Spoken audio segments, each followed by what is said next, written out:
Maureen from the National Postal Museum. Hello, and I'm Maria del Carmen. My nickname is Makaki from the Smithsonian Institution Traveling Exhibition Service. Welcome to Stamp Stories, where we explore topics that appear on postage stamps. New stamps come out every year on a wide variety of topics. Today, we're going to learn about the baseball player, Roberto Clemente. Roberto Clemente was a great baseball player from Puerto Rico who spent his career with the Pittsburgh Pirates. He was an inspiration to so many people. Let's hear more about Clemente's story by reading a book. This is an excerpt from the book Roberto Clemente, Pride of the Pittsburgh Pirates, written by Jonah Winter and illustrated by Raul Colon.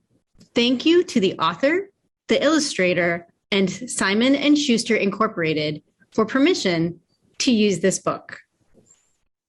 On an island called Puerto Rico, where baseball players are as plentiful as tropical flowers in a rainforest, there was a boy who had very little but a fever to play and win at baseball.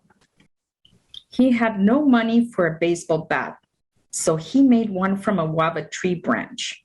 His first glove he also made from the cloth of a coffee bean sack. His first baseball field was muddy and crowded with palm trees. For batting practice, he used empty soup cans and hit them farther than anyone else. Soup cans turned into softballs. Softballs turned into baseballs. Little league turned into minor league, turned into winter league. Professional baseball in Puerto Rico. He played so well. He received an invitation to play in the major leagues in America. What an honor! But the young man was sent to a steel mill town called Pittsburgh, Pennsylvania, where his new team, the Pittsburgh Pirates, was in last place. Now, this was something very strange, being on a losing team. For the young Puerto Rican, everything was strange. Instead of palm trees, he saw smokestacks. Instead of Spanish, he heard English. Instead of being somebody, he was nobody. His first time at bat, he heard the announcer stumble through his Spanish name. Robert,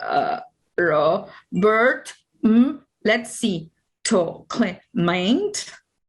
It echoed in the near empty stands. Roberto Clemente was his name, and this is pronounced Roberto Clemente.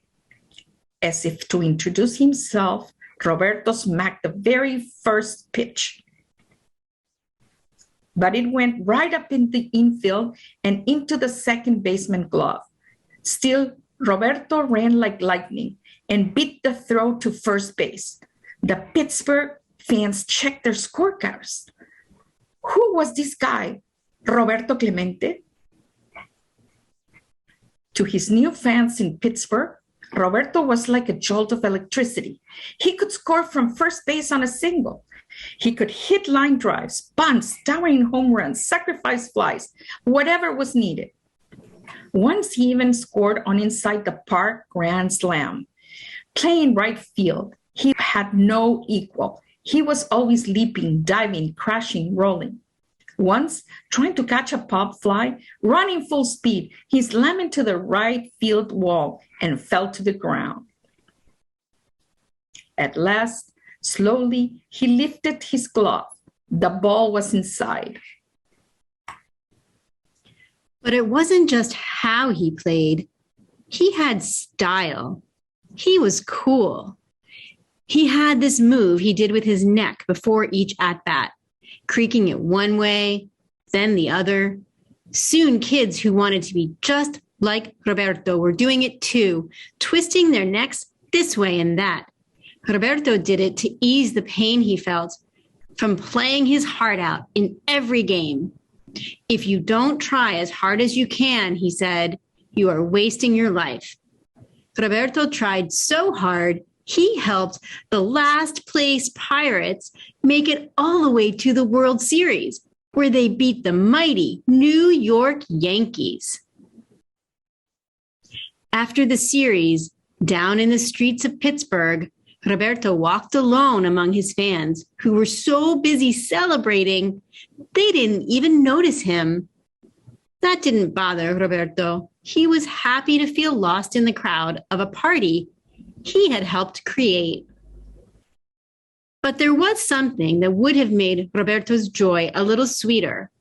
As much as fans loved him, the newspaper writers did not. When Roberto was in such pain he couldn't play, they called him lazy. They mocked his Spanish accent.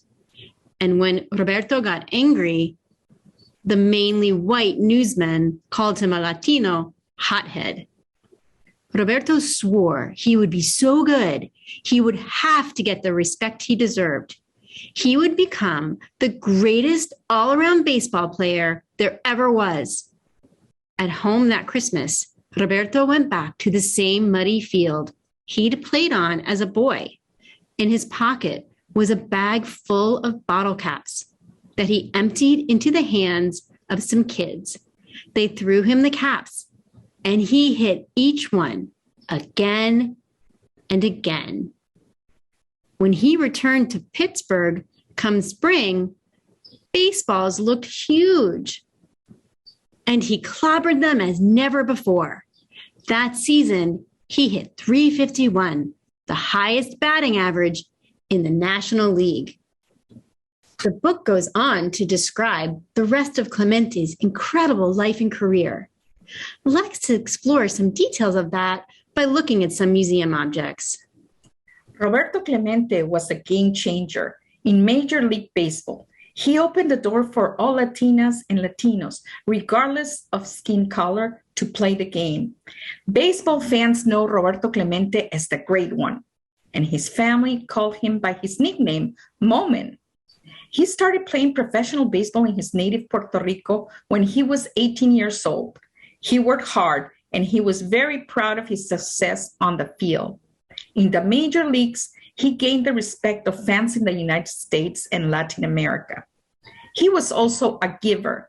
During his break from baseball, he traveled back to Puerto Rico to help children learn to play the game in communities around his island. Roberto Clemente wore this batting helmet during the best time of his career playing for the Pittsburgh Pirates. The helmet was made with exceptionally durable material to protect the player.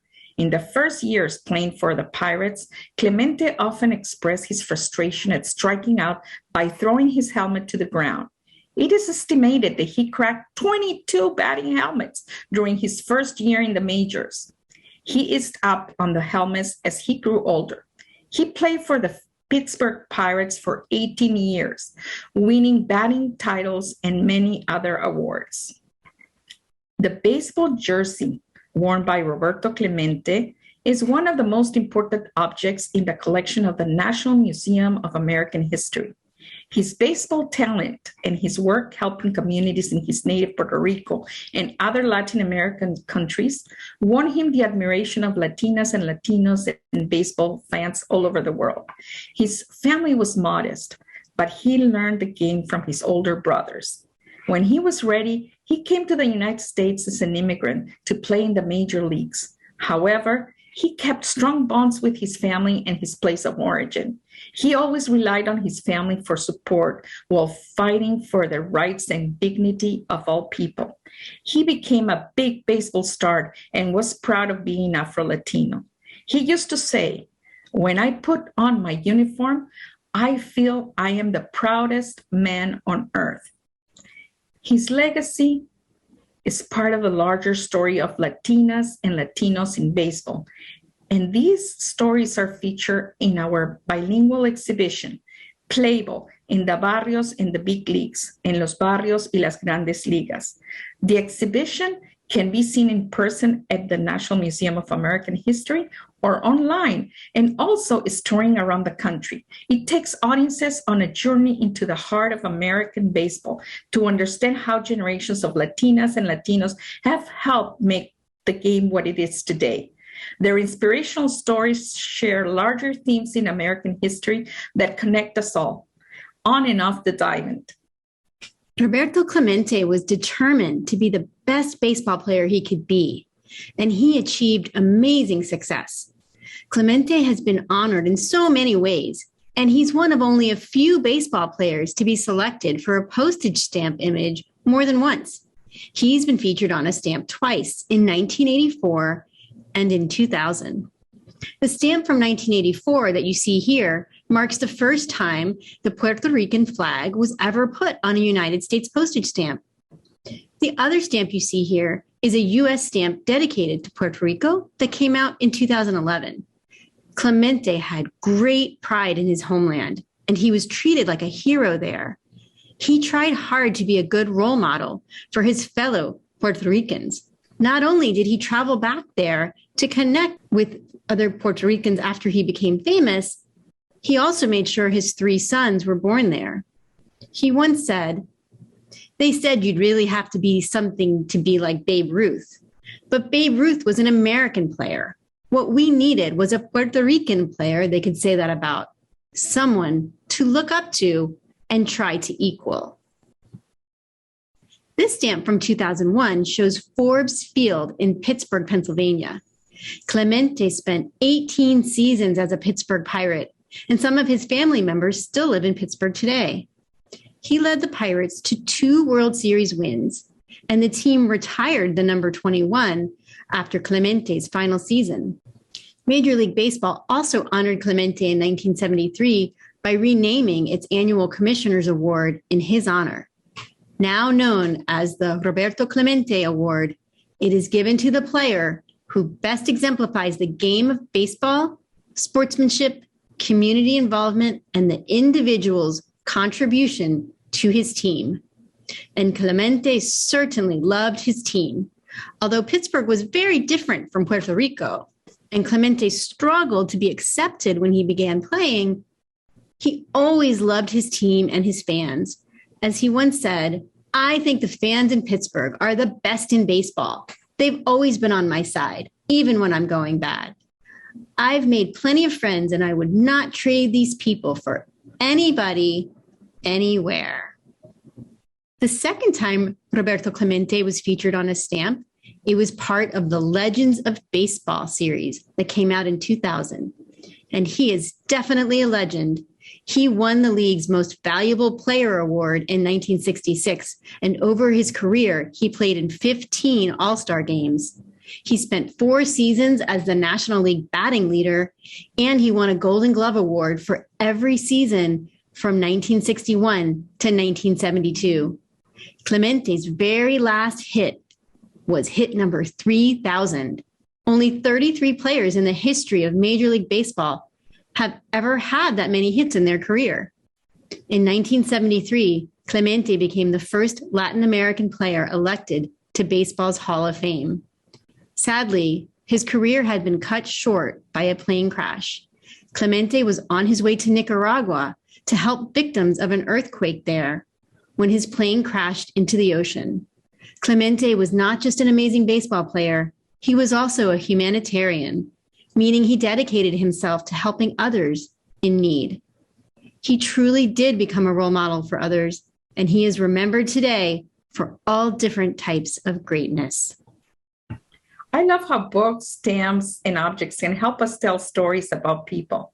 At the Smithsonian Institution Traveling Exhibition Service, we enjoy bringing stories to life all over the country. Thank you. Thank you so much, Makaki, and thank you to our audience for joining us today. You can learn more about Roberto Clemente and about baseball on postage stamps by visiting the National Postal Museum's website. We encourage you to just keep exploring.